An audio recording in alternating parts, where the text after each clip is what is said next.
Nandito na po tayo sa case to face. At kasama ho natin si Rose. Ano ang nais mong idulog dito sa Cayetano in Action? Nais ko po sanang hihingi ng tulong ang aking mga anak po. Ayoko pong dumating yung punto na huli na ang lahat. Ano ang koneksyon ng kalagayan ng iyong anak dito sa iyong inirereklamo? Dahil po sa aming paghiwalay na mag-asawa, pinatignan ko po siya sa PGH po.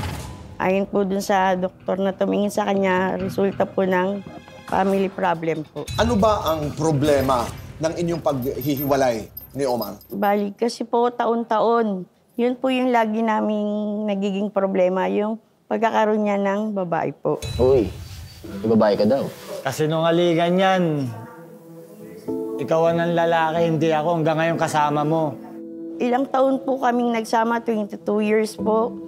Paulit-ulit po yung sitwasyon ng pambababae niya. Binigyan ko siya ng pagkakataon na magbago, pero dumating na po ako sa hangganan na hindi ko na po talaga kaya. Hindi mo na natiis. Opo. Kay ikaw ang nakipaghiwalay. Opo.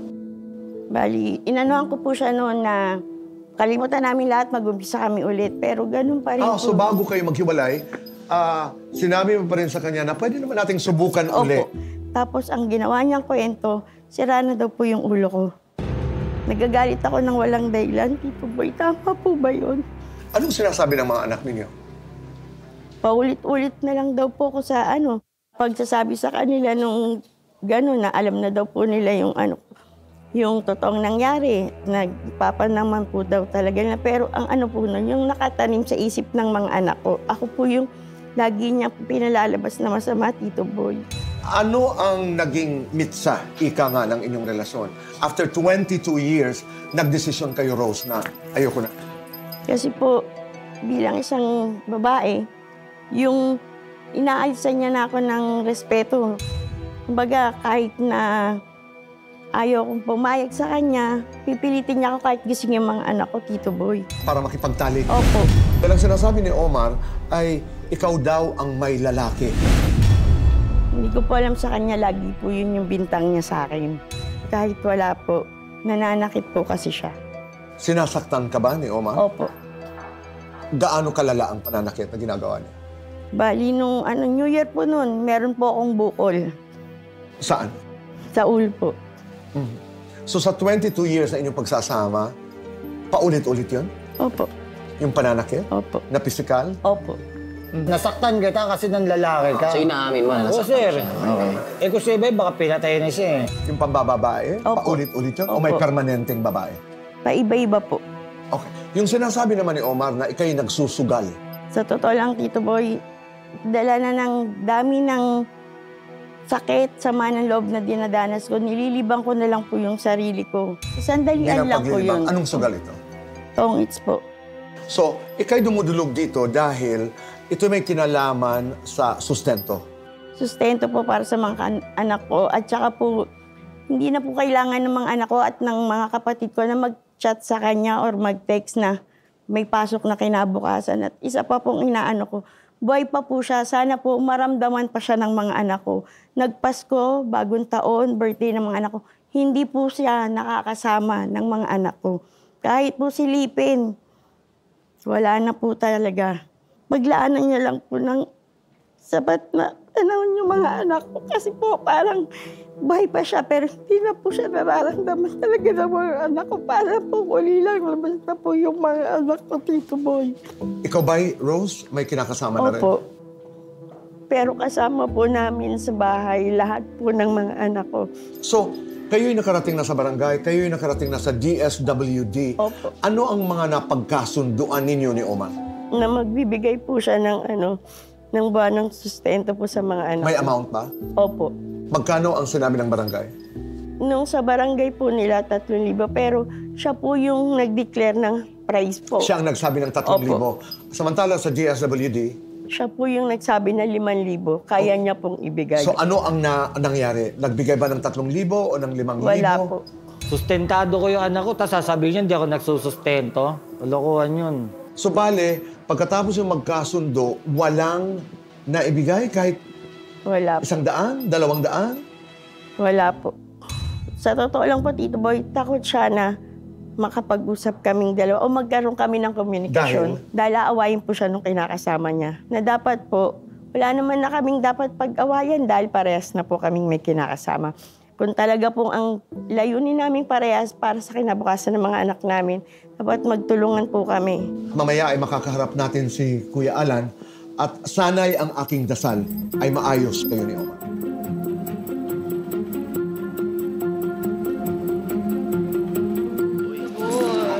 Anong reaksyon?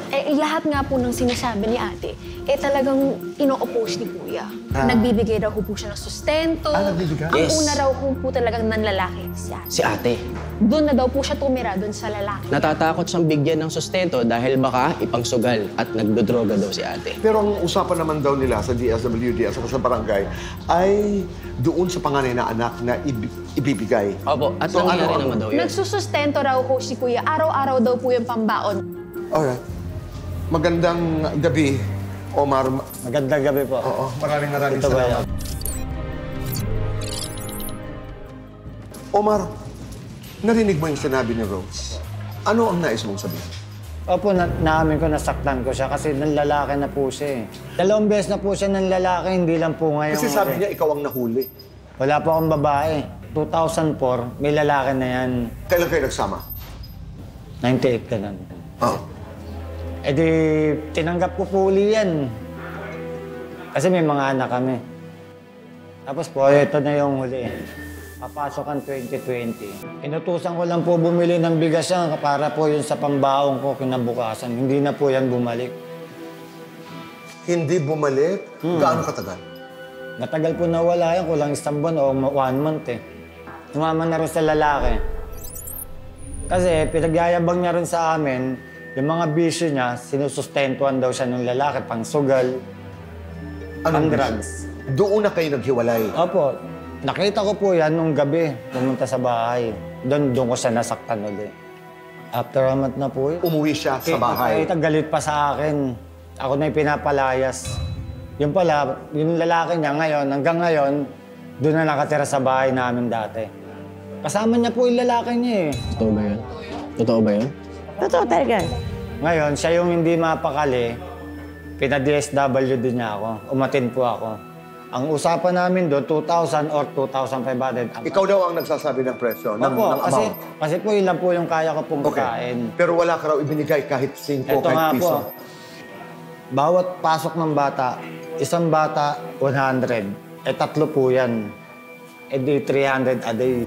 Tama ba Nagbibigay yun? raw Totoo po ba siya yun? ng 300. Hindi po.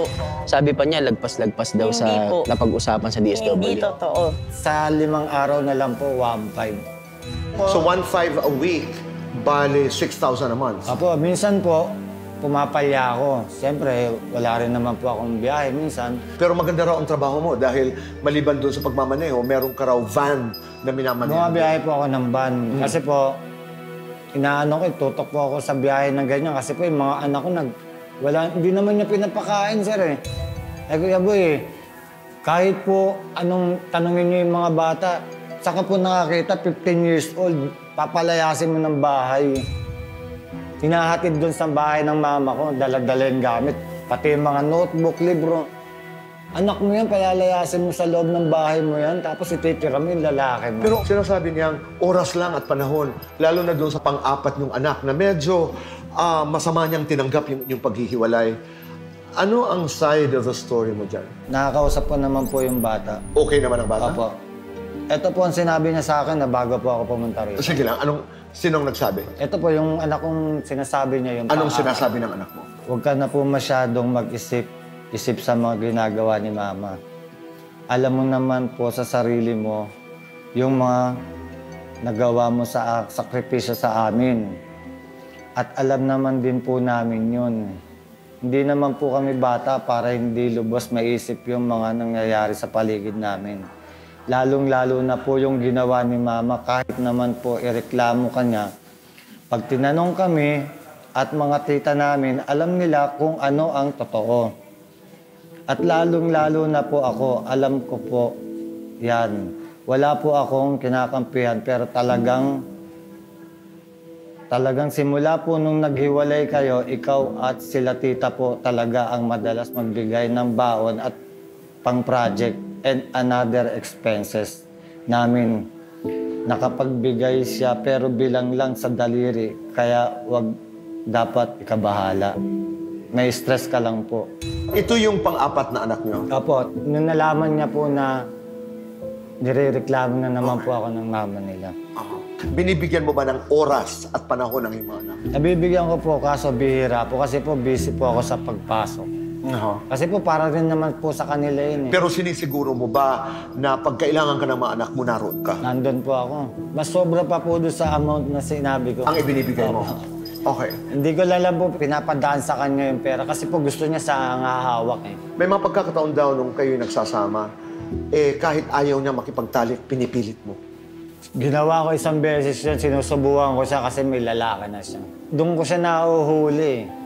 Pero matagal din, ha? 23 years, sabi mo nga. Pinagpalit niya lang sa isang taong nagturo pa sa kanya ng kalokohan. Naligaw siya ng landas eh, Tito Boy. Oo. Pero alang-alang sa inyong mga anak, bukas ka ba makipag-usap? Open ako makipag-usap sa kanya. Pero wala na akong balak makipagbalian sa kanya. Matagal na panahon. Pareho na kayo may partners. Ika nga, maraming salamat sa iyong tiwala sa amin dito sa Cayetano in Action. Salamat po, ma'am. So, sabi naman po ni ate, si Kuya Omar naman daw po ang nagsisinungaling. Binabaliktad daw siya. Na yung pang-araw-araw daw po pala na binibigay, di ba sabi niya po kanina, 100 per bata. So, bali 300 per Tatlong bata. Totoo. Hindi 1.5. daw po totoo yun. Bali mo kung magbibigay lang daw po siya lingguhan lang daw po, 200. Nagchat-chat pa yung mga anak bago siya magbigay. Meron ang chat yung pang-apat na anak bago siya pumunta dito at kausapin natin. Ay, ayun nga raw po, tinanong ko po, alam niyo ho ba na meron pong gantong sentimento yung anak niyo tungkol po sa inyo? Sabi niya, ganun lang daw po talaga yung mga anak nila na kung meron daw pong masama ang loob sa mama, pupunta po sa tatay. Kung masama naman daw po ang loob sa tatay, pupunta naman daw po sa mama. Ang problema ho dito kasi apektado talaga ang mga anak. Mamaya ay makakarap natin si Kuya Alan. Kaya tingnan natin kung anong magaganap. Bahagi pa rin ho kayo ng ating kwentuhan dito sa Case to Face at kami magbabalik po dito sa Cayetano in Action. Boy.